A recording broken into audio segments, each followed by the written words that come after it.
ونحمد ونصلی علی رسولہ الکریم اما بعد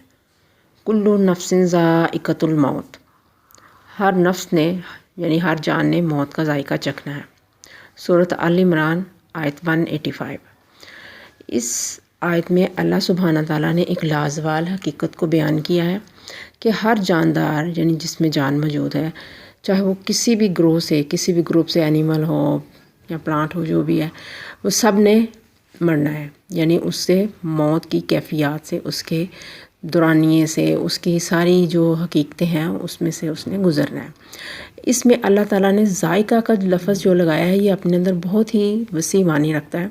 اب ذائقہ کو اگر آپ عام لفظ میں اس کو معنی کو سمجھیں تو دیکھیں، آپ کسی چیز کے ذائقے کو آپ تبھی چکھ سکتے ہیں جب آپ اس کو تھوڑا چکھیں گے، یعنی اپنی زبان پہ اس کو لگائیں گے، یا وہ آپ سے کانٹیکٹ سمجھیں اس کا ہوگا۔ جیسے اگر ایک کوئی چیز سخت ہے یا نرم ہے، اس کا بھی آپ ہاتھ سے تو اندازہ لگا سکتے ہیں، لیکن صحیح طرح سے آپ کو تبھی پتہ چلے گا جب آپ اس کو چکھیں گے۔ اگر وہ نمکین ہے، میٹھی ہے، کڑوی ہے، کسیلی ہے، جیسی بھی، اس کا بھی آپ کو تبھی علم ہوگا جب آپ اس کو چکھیں گے۔ اس کا مطلب ہے کہ جس وقت انسان موت سے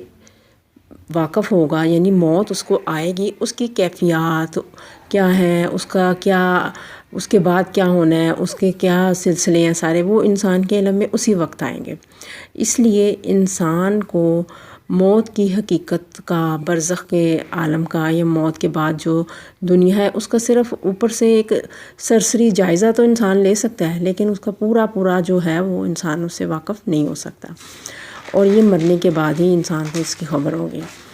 جیسے کہا جاتا ہے کہ جو شہید ہیں وہ اپنی قبروں میں زندہ ہیں، یا جیسے ان کو موت نہیں ہے اور ان کو زندگی ہے،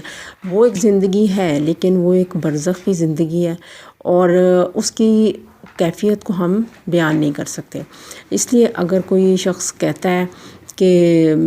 اس طرح سے ہوگا، اس طرح سے ہوگا، تو وہ صرف ایک اپنے گمان کی بنا پہ یا احادیث کی روشنی میں کہتا ہے، مکمل علم اس کو مرنے کے بعد ہی ہوگا۔